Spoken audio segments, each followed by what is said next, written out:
Assalamualaikum warahmatullahi wabarakatuh.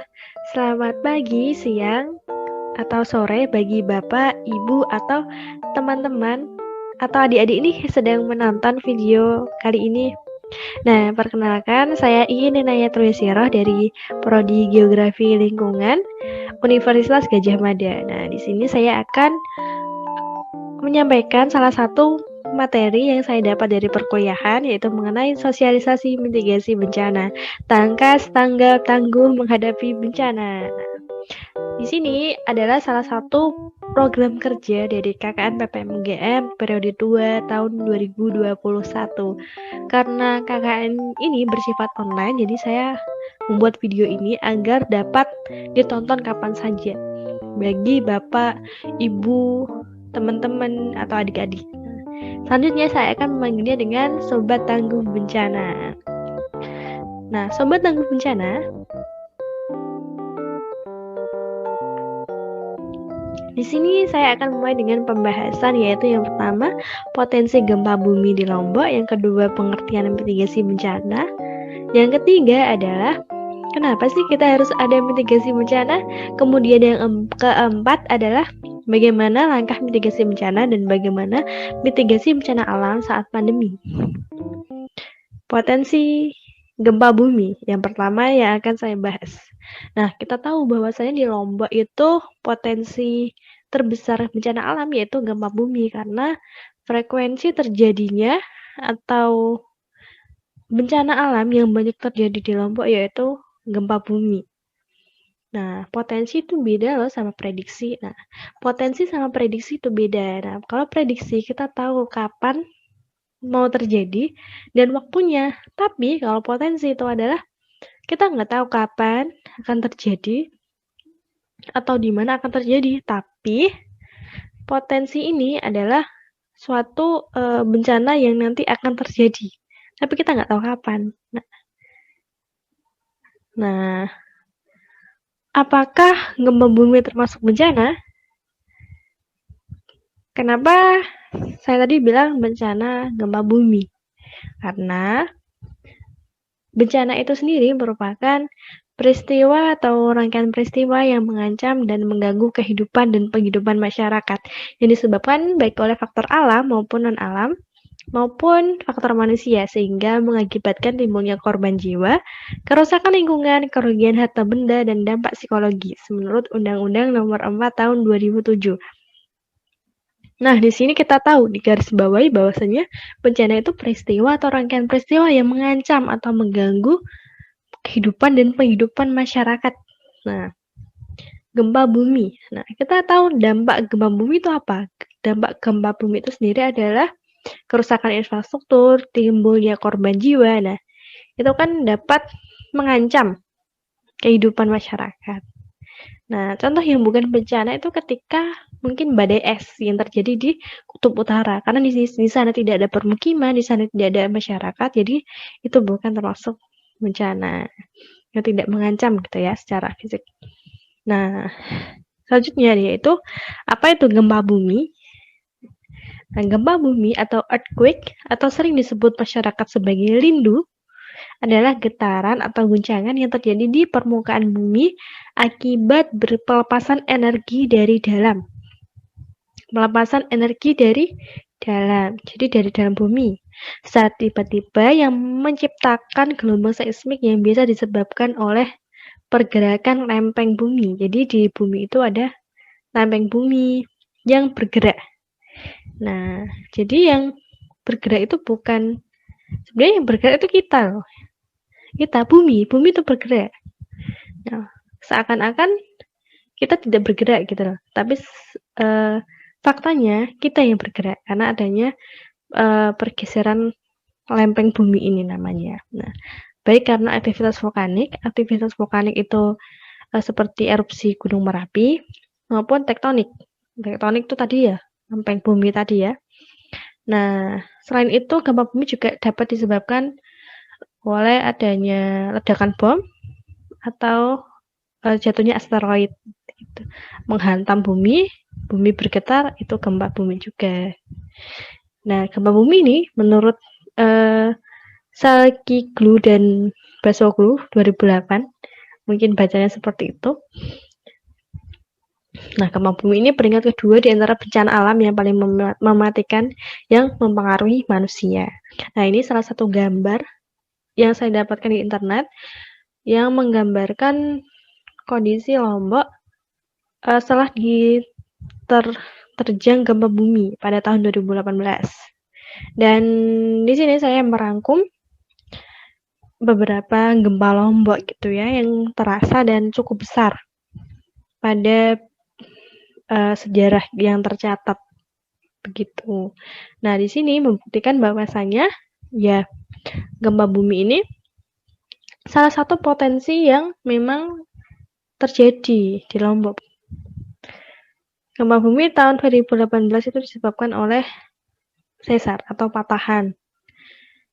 Nah, ini gambarnya 5 gempa bumi yang terjadi berurutan di Lombok pada tahun 2018.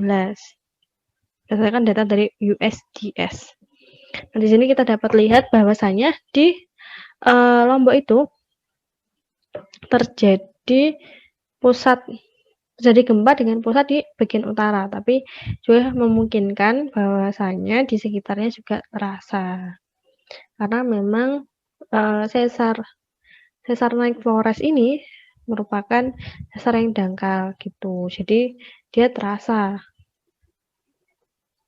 Nah, menurut data dari BNPB juga gempa tersebut juga menimbulkan kerugian sebanyak rumah rusak 71.962, kemudian fasilitas pendidikan juga rusak, dan kesehatan, infrastruktur juga rusak. Terus ada 460 orang meninggal dunia, 7.733 korban luka-luka, dan 417.529 orang mengungsi. Mungkin yang menonton video Sobat Tangguh Bencana ini dapat menceritakan nih bagaimana ketakutannya atau bagaimana rasanya sih gempa bumi pada tahun 2018 ini bagi masyarakat. Boleh cerita di kolom komentar atau di kolom chat WA seperti itu. Nah, selain bukti dari adanya persebaran gempa bumi tadi yang terjadi di Lombok, ini ada peta bahaya gempa bumi yang saya dapatkan dari INARIS BNPB atau Badan Nasional Penanggulangan Bencana. Di websitenya itu bisa dibuka, itu ada kita bisa lihat bahaya, kerentanan, kapasitas, atau risiko terjadinya bencana di satu daerah. Ini saya screenshot Mula Lombok, Nusa Tenggara Barat. Nah, di sini kita zoom lagi di Desa Kembang Karangdaya, bahwasanya sebagian besar di Desa Kembang Daya, Akmal Utara, dan lain-lain itu potensi adanya gempa bumi memang cukup besar. Ini dilihat dari kolam yang merah-merah ini. Nah, tapi jangan takut, jangan selalu berpikir kalau misalnya, wah nanti bagaimana kalau terjadi, jangan selalu dipikir terus kayak gitu.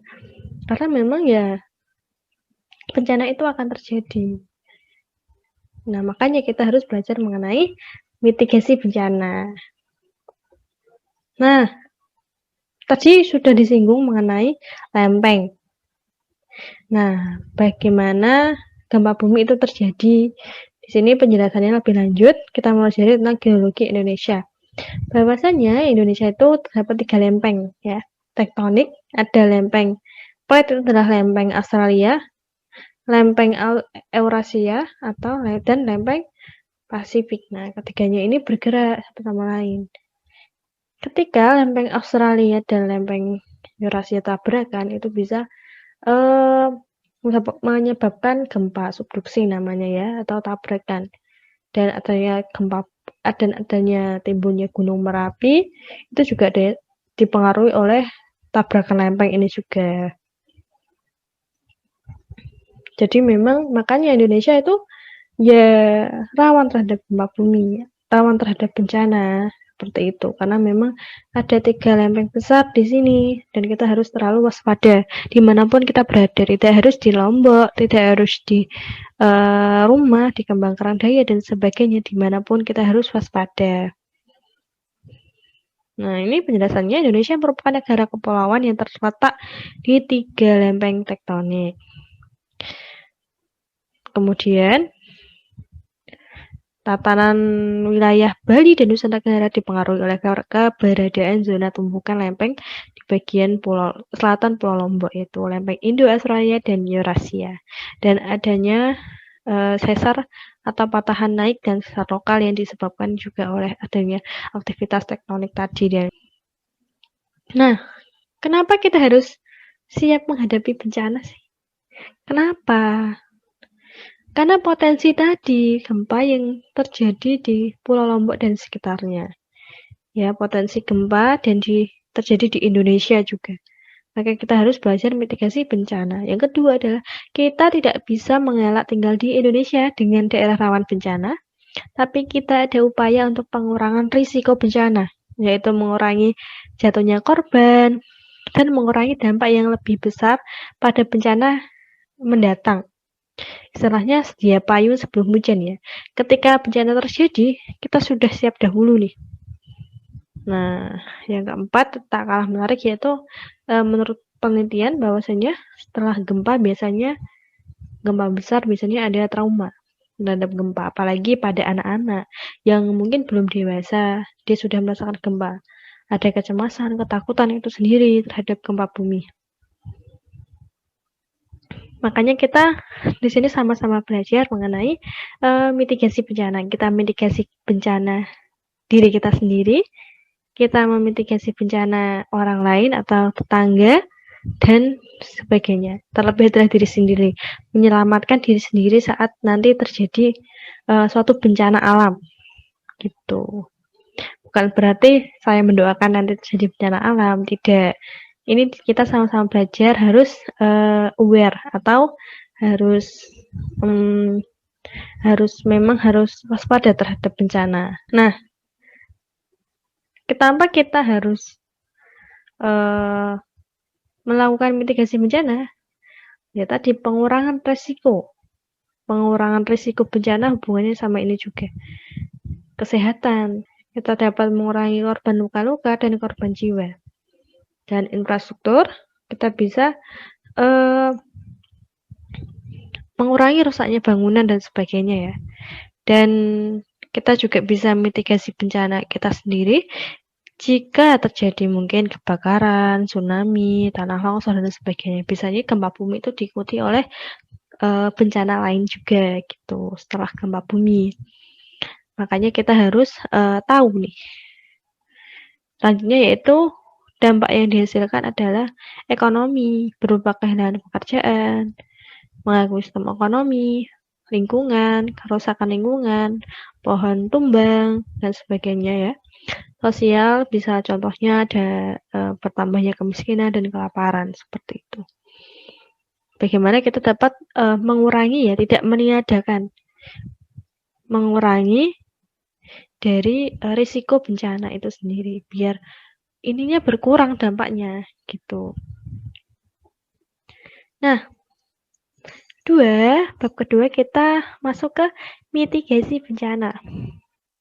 Mitigasi bencana sebenarnya apa sih? Tadi kok disebut-sebut terus? Nah, mitigasi bencana itu sendiri diartikan sebagai upaya mengurangi dan mencegah risiko kehilangan jiwa dan harta benda, baik melalui pendekatan struktural maupun non-struktural. Nah, maksudnya apa sih struktural dan non-struktural? Jadi, ini contohnya mitigasi struktural. Kalau mitigasi struktural, itu adalah mitigasi yang sifatnya membangun ya, seperti kita membangun konstruksi rumah tahan gempa. Yang kedua, non-struktural. Struktural ini seperti saya melakukan sosialisasi, melakukan edukasi, melakukan pendampingan seperti itu, simulasi bencana dan sebagainya. Nah, di sini saya akan menjelaskan mengenai materi inti yaitu mitigasi bencana.